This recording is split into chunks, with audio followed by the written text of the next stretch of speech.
पाकिस्तान, तुर्की और मिस्र ये सऊदी अरब से इमदाद वसूल करने वाले 3 बड़े मुल्क हैं और हम भी जो सऊदी अरब की मदद करते हैं, हमने कभी इंटरनेशनली उसका ढंढोरा नहीं पीटा। नून लीग के 5 MNAs जो है वो PTI में शामिल होने वाले हैं या नून लीग के अंदर अलग से कोई एक और ग्रुप बनने जा रहा है। डॉलर को 260 पे लेके जाना, बिजली की कीमत में 7 रुपए 10 पैसे फी यूनिट इजाफा करना, गैस की कीमत के अंदर 50% इजाफा करना। ये 35 लोगों का इस्तीफा कबूल करके PMLN ने उस गुब्बारे में से हवा निकाल दी है।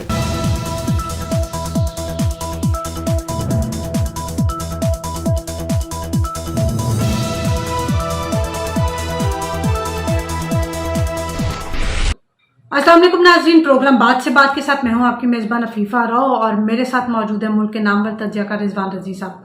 अस्सलाम वालेकुम सर। वालेकुम अस्सलाम। सर, आज की जो पहली खबर है वो बस इंतहाई अफसोस के साथ कि एक बुरी खबर से वीलॉग शुरू करने लगे हैं और वो सऊदी अरब से आई है। तो सबसे पहले मैं चाहूँगी कि आप उस खबर के हवाले से जो है वो डिटेल्स शेयर करें, तो फिर बाकी खबरों पर भी हम आपका एनालिसिस लेंगे। देखिए, ये बुरी खबर है भी और नहीं भी, लेकिन सऊदी अरब नॉर्मली इस तरह की बातें करता नहीं है पाकिस्तान के साथ ना।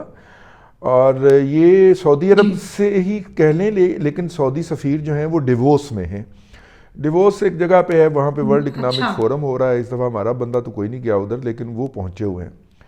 वो डिवोर्स के अंदर साइड हमारे भाई वज़ीर ख़ारजा गए हुए हैं, बिलावल भुट्टो जरदारी साहब वहाँ पे गए। अच्छा।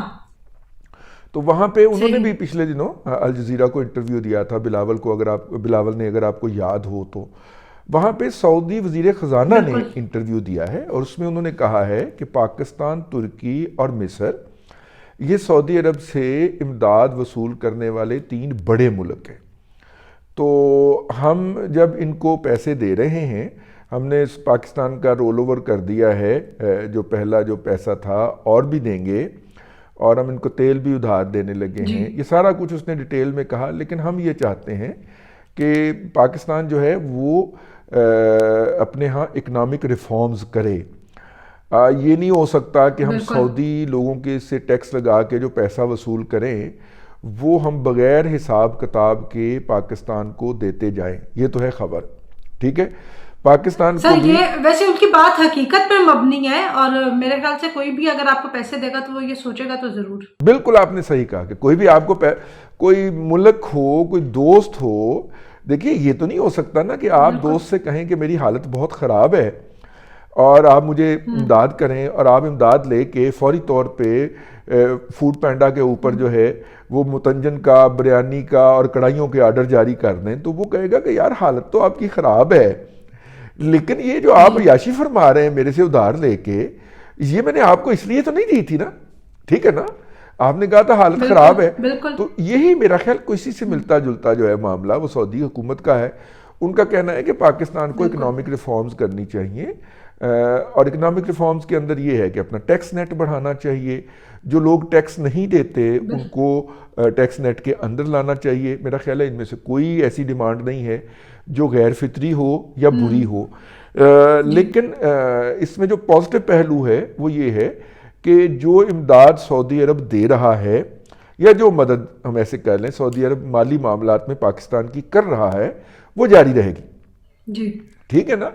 तो अच्छी खबर भी है, मैंने कहा ना, अच्छी भी है बुरी भी है। लेकिन बुरी इस हवाले से, हमारे यहाँ सियासी इस्तेहकाम आएगा तो कोई इकोनॉमिक रिफॉर्म्स करेंगे ना। जब हमारे यहाँ हुकूमतें स्टेबल नहीं होंगी तो ये इकोनॉमिक रिफॉर्म्स हम कैसे एक्सपेक्ट कर सकते हैं? जी बिल्कुल, पहली बात। और दूसरी बात ये है कि सऊदी अरब नॉर्मली इस तरह की बात नहीं कहा करता, और अगर उसने कहना हो तो वो हमारे टॉप लेवल के ऊपर, वुज़रा के लेवल के ऊपर कान में कह देता है। अब ये जो सऊदी वज़ीर ख़ज़ाना हैं, उन्होंने ये बात पब्लिक फोरम के ऊपर बैठ के कही है, और मेरा मतलब है कि ये एक, सर, वो कान में कह के थक गए होंगे ना, और असर नहीं हो रहा होगा, तो उन्होंने सोचा कि क्यों ना अब की बार पब्लिकली कोई इजहार कर दिया जाए कि शायद इनको कुछ अकल आ जाए।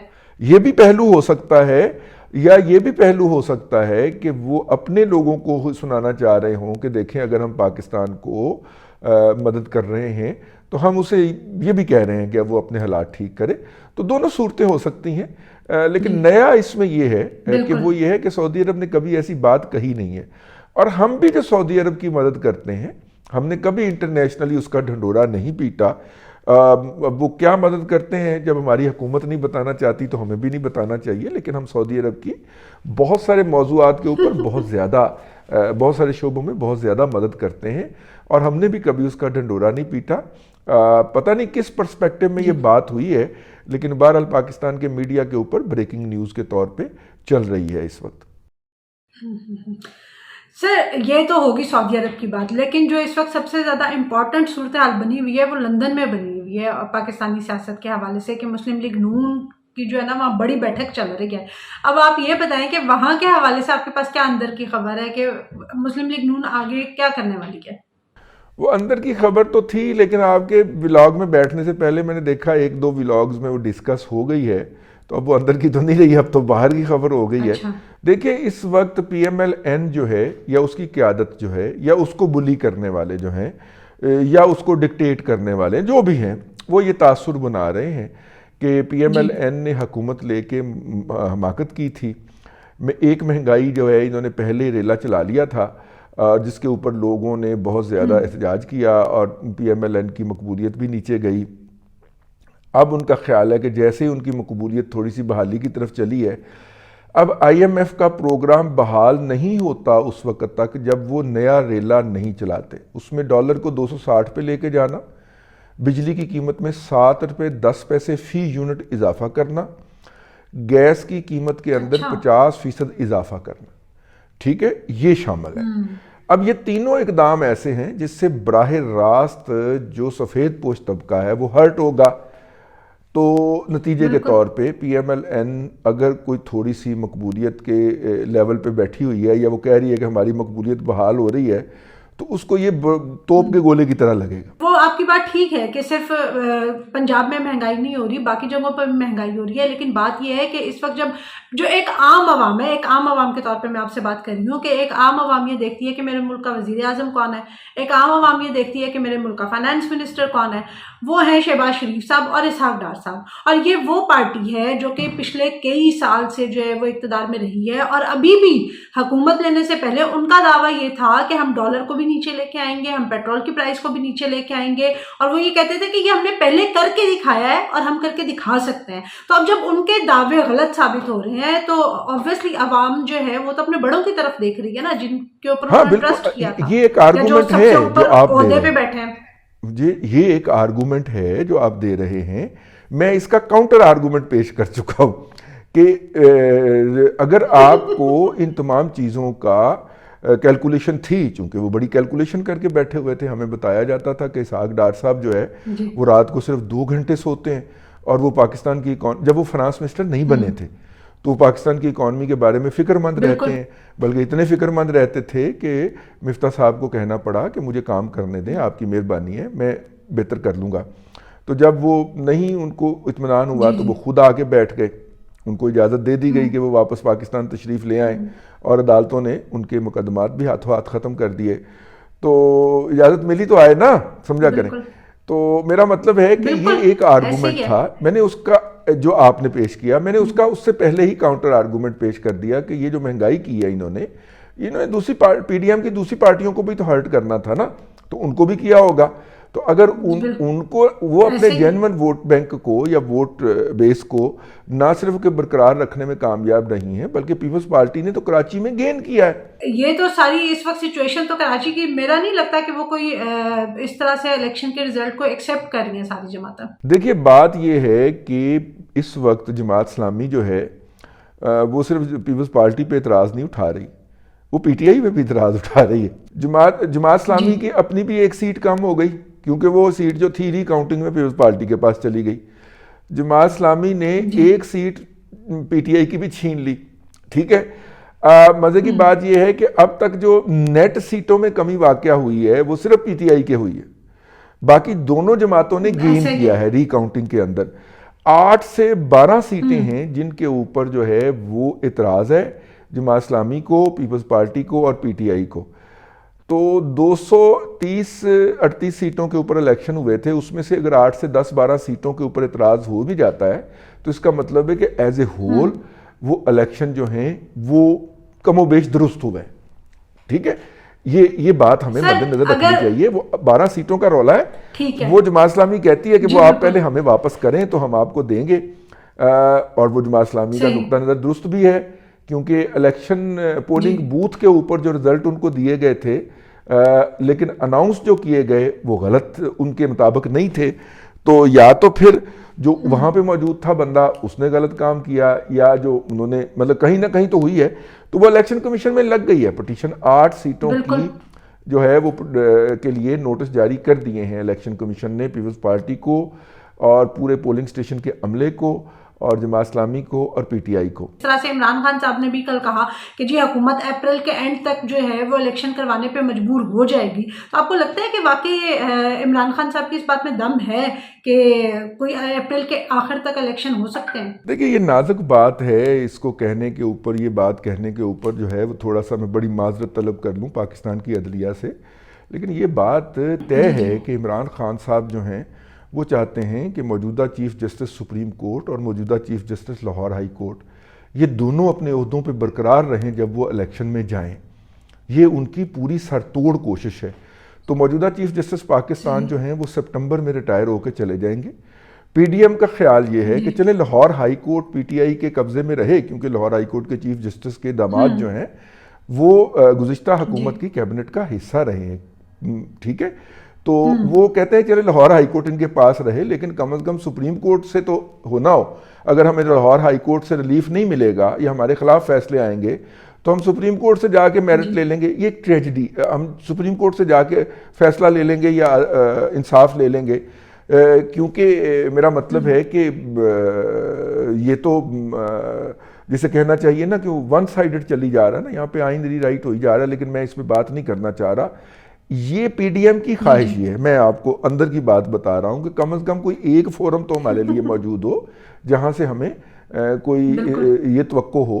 क्योंकि देखिए एक उन्होंने रिपोर्ट जारी की है और वो रिपोर्ट ये है कि पीडीएम की पार्टियों के खिलाफ या पीएमएलएन के खिलाफ या पीएमएलएन की हुकूमत के खिलाफ 54 केसेस जो हैं वो पाकिस्तान की आला और उज़्मा अदलिया के पास गए हैं, और उन 54 केसेस में से 49 केसेस जो हैं वो पीटीआई के हक में फैसला हुआ है और 5 केसेस जो हैं वो उनके हक में फैसला नहीं हुआ, बल्कि अभी वो भी पेंडिंग है, ठीक है।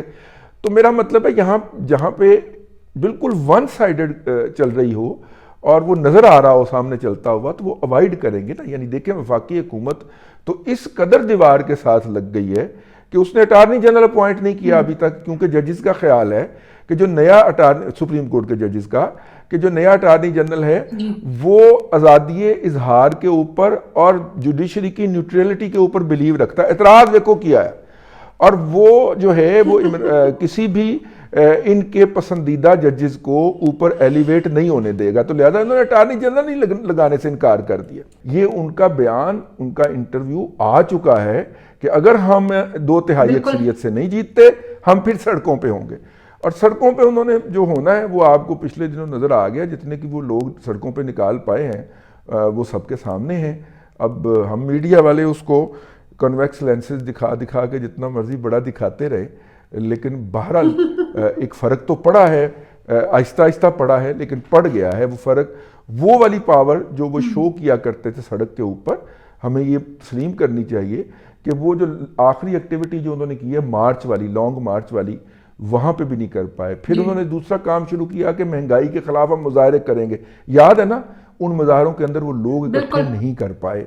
फिर उन्होंने कहा कि जनाब मैं जो खिताब करूंगा वो बड़ी बड़ी स्क्रीनों पे, बड़े बड़े पब्लिक प्लेसेस पे दिखाया जाए।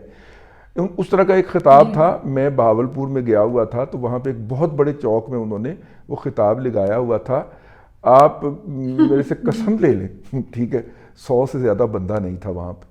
अब बहावलपुर जो है वहाँ से अच्छे भले वोट ले रखे हैं पीटीआई ने, हैं, तो अगर और बलीगुर रहमान जैसे वजीर को हटाया था, जो आजकल गवर्नर हराया था, और उस बंदे ने मेरा मतलब है उस हलके में वो जो बड़ी स्क्रीन लगाई हुई थी एक बड़े चौक के अंदर, उन्होंने उसमें 100 बंदे नहीं थे उस स्क्रीन के सामने खड़े होने वाले। तो वो जो स्ट्रीट पावर जिसका वो धमकी देते हैं ना, उन्हें इतनी फ्रीक्वेंटली यूज नहीं करनी चाहिए थी। और वो सर लेकिन इन सारी रियलिटीज को भी सामने रखें, तो इसके बावजूद ये जो इस तरह की अफवाहें जो है वो जन्म ले रही हैं कि शायद पीटीआई के जो है वो 5 एमएनएज, वो नून लीग के 5 एमएनएज जो है वो पीटीआई में शामिल होने वाले हैं, या नून लीग के अंदर शायद अलग से कोई एक और ग्रुप बनने जा रहा है, तो आपको लगता है कि इन अफवाहों में कोई दम है, या ये बस सिर्फ इस वक्त बातें हो रही हैं और मरियम नवाज जब वापस आएंगी, क्योंकि 29 तारीख की जो है वो डेट सामने आ चुकी है कि 29 को मरियम नवाज शरीफ साहिबा की वापसी हो रही है, तो उसके बाद ये अफवाहें खुद ही दम तोड़ देंगी? मेरा ख्याल ये है कि उनमें से एक शाहिद खाकान अब्बासी ने तो इसको क्लैरिफाई कर दिया कि ऐसी कोई बात नहीं है, लेकिन वो 5 लोग जो हैं उनके हवाले लेकिन से, सर वो शाहिद खाकान अब्बासी मैं अर्ज कर रहा हूँ, की तरफ जो है मैं अर्ज कर रहा हूँ, वो जो 5 लोग हैं उसकी इतला जो है वो पीटीआई ने दी है, पीएमएलएन ने अभी तक उस पर रिएक्ट नहीं किया। लेकिन जितनी इस वक्त जो सूरत हाल है, मतलब देखिए वो 5 लोगों की अहमियत तब होती जब सदर आरफ अलवी जो हैं वो पीडीएम की हुकूमत को कहते कि उनके वज़ीर आज़म शहबाज शरीफ इत्माद का वोट लें। और अब मेरा ख्याल है कि वो, और जिस तरह पीटीआई ने ये माहौल उठाया था, मेरा ये ख्याल है कि 35 लोगों का इस्तीफ़ा कबूल करके पीएमएलएन ने उस गुब्बारे में से हवा निकाल दी है। अगर शहबाज शरीफ को इत्माद का वोट लेने का कहा जाना होता तो अब तक कहा जा चुका होता। तो नाज़रीन, ये रिजवान रज़ी साहब का आज की इंपॉर्टेंट खबरों पे आपने एनालिसिस सुना। आगे भी जो सिचुएशन बनेगी इनका एनालिसिस आपके सामने जो है वो हम लेके आते रहेंगे। वीडियो आपको पसंद आई हो तो लाइक ज़रूर कीजिएगा, वीडियो को शेयर कीजिएगा और कमेंट में हमें अपनी राय से आगाह करना मत भूलिएगा। अंटिल द नेक्स्ट टाइम, अल्लाह हाफ़िज़।